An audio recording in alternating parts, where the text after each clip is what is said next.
أشهد أن محمدًا رسول الله.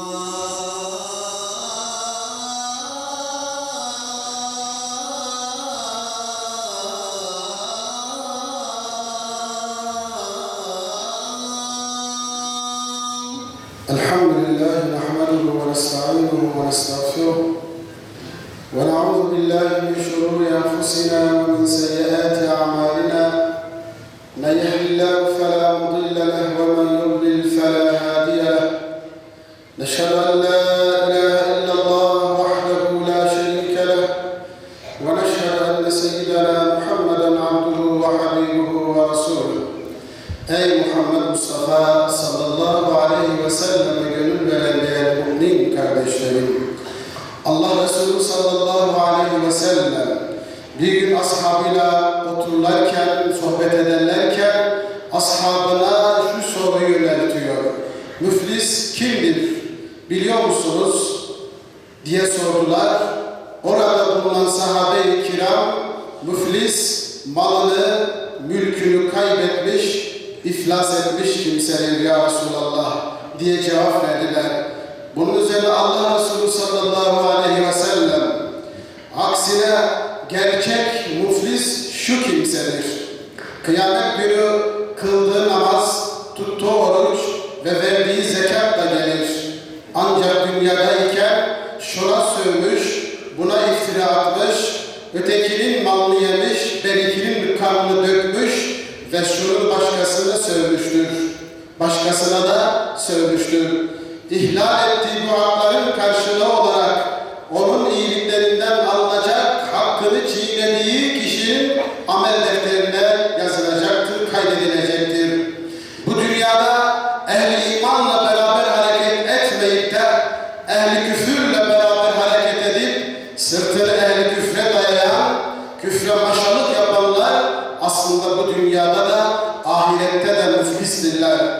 Ehli küfürden medet umanlar, kurtuluşu onlarda bulanlar, kurtuluşu onların yanında bulunanlar, onlar gerçek manasıyla iflas etmişlerdir.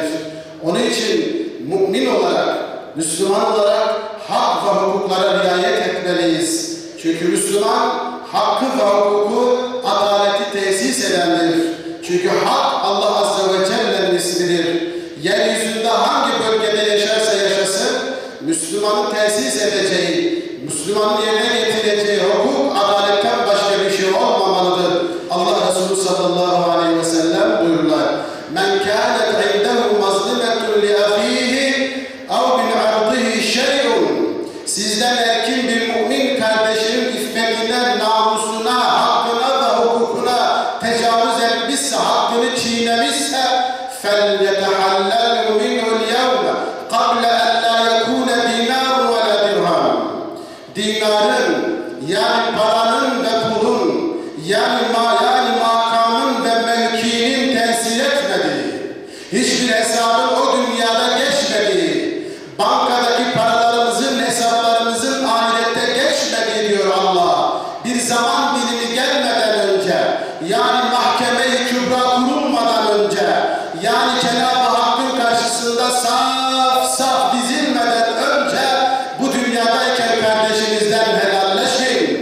Vallahi ve billahi ameller dışında, salih ameller ve seyyi ameller dışında ahirette hiçbir şey geçmez.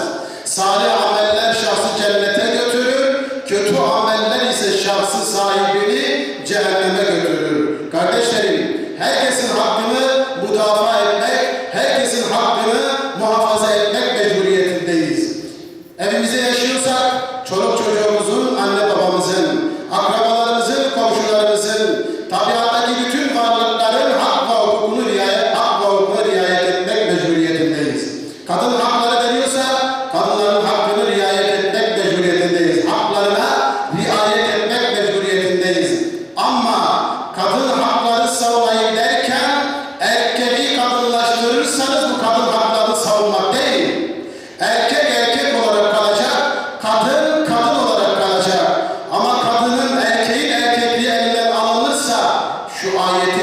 ifade ettiği şekliyle اَرْرِجَالُ قَوَّمُونَ عَلَى النِّسَاءِ erkekler kadınlar üzerinde maddi ve manevi olarak hak sahibi, yani onlar liderdirler, evin yöneticisidirler. Ama siz başka haklarla erkeğin bu hakkını elinden alarak kadını erkekleştirir, erkeği de kadınlaştırırsanız toplumda kadın cinayetleri önüne geçmekten ziyade daha çok kadın cinayetleri, kadın hakları ihlalleri meydana gelir. Cenab-ı Allah cümlemize akıl, feraset nasip eylesin. Kardeşlerim, işte kul hakkı buyken aynı zamanda kamu hakkına da bir mümin olarak riayet etmemiz lazım. Hiçbir peygamber Cenab-ı Hakk'ın şu ayet-i kerimede ifade ettiği şekliyle maalen, hiçbir peygamber emanete hıyanet etmez, etmesi düşünülemez.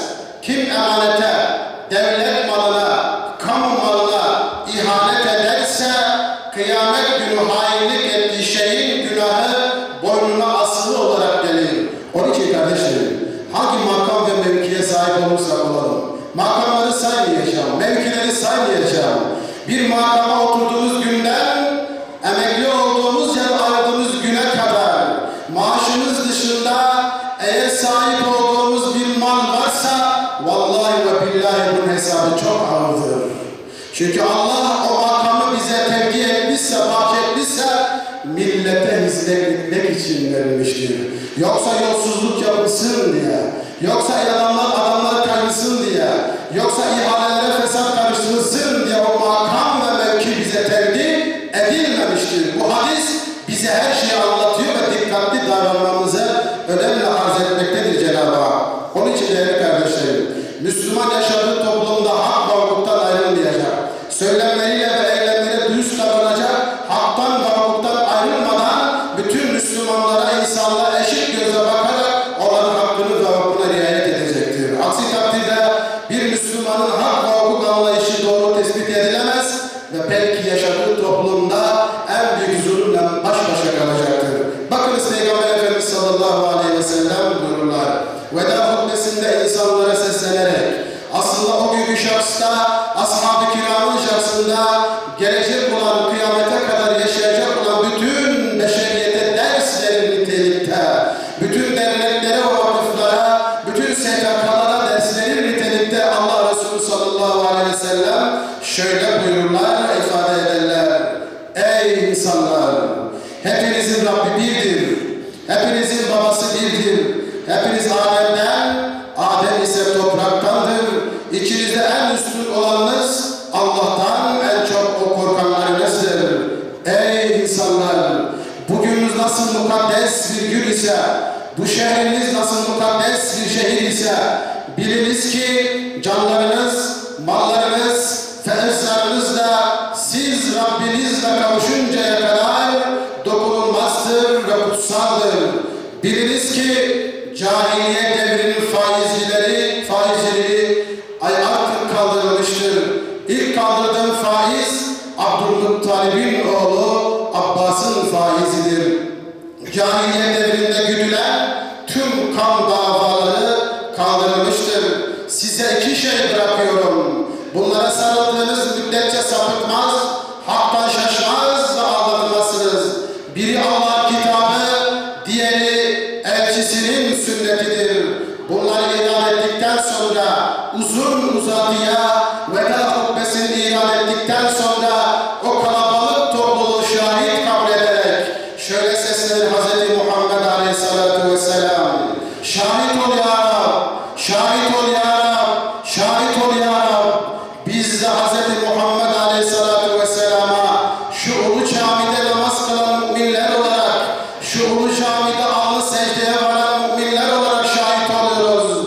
Ya Habiballah, Ya Nebiyallah, vallahi biz de şahit oluyoruz ki قَدْ اَدَّيْتَ الْاَمَانَةِ وَنَصَحْتَ الْاُمَّةِ وَكَشَفْتَ الْغُمَّةِ Sen ümmetine nasihat ettin. Sen ümmetine hak ve hukuku anlattın. Sen ümmetinin üzerindeki bütün kara bulutları def ettin ya Resulallah.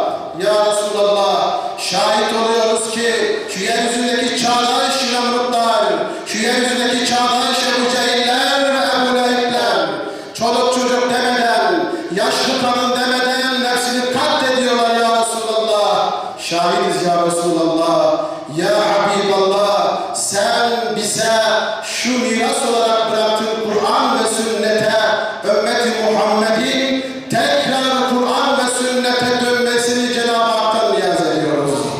Cenab-ı Hak ümmeti Muhammed'in kul hakkına, kamu hakkına riayet eden birer feth olmaları nasip eyle ya Rabbi. Ya Rabbi, şu camide ihlas ile, samimiyet ile amin diyen kardeşlerimin dualarını kabul eyle. Ya Rabbi, ümmetin üzerindeki kara bulutları def eyle ya Rabbi. Ümmeti bölmeye çalışan, ümmeti yok etmeye çalışan, Amerika'nın ve Batı'nın maşası olması konumuna gelenleri rezil ettin, daha da rezil eyle ya Rabbi. Onların ittifaklarını boz ya Rabbi. Batı alemi Amerika'sı bizimle uğraştığı gibi, bizi bölmek ve parçalamak istedikleri gibi, kardeş kanı akıtmak istedikleri gibi, sen de onların birliklerini boz ya Rabbi. Onları birbirine düşür ya Rabbi. Onları ittifaklarını boz ya Rabbi. Onları rezil ettiğin gibi daha da rezil eyle ya Rabbi.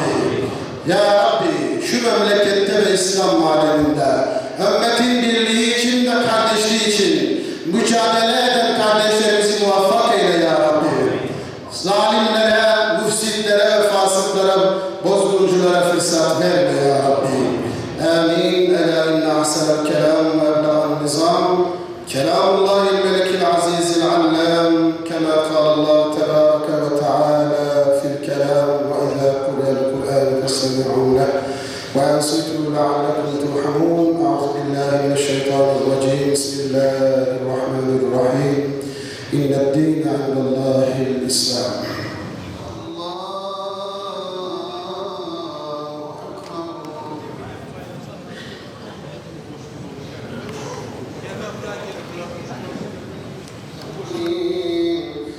اهدنا الصراط المستقيم صراط الذين أنعمت عليهم غير المغضوب عليهم ولا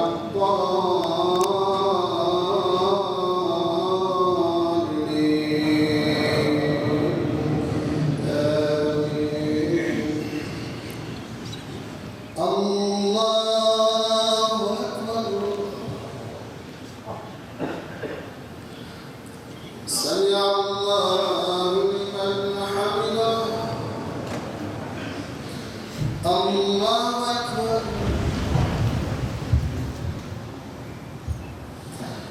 الله أكبر الله أكبر الله أكبر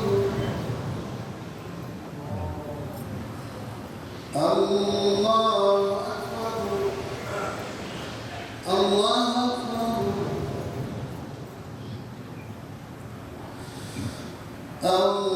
الله أكبر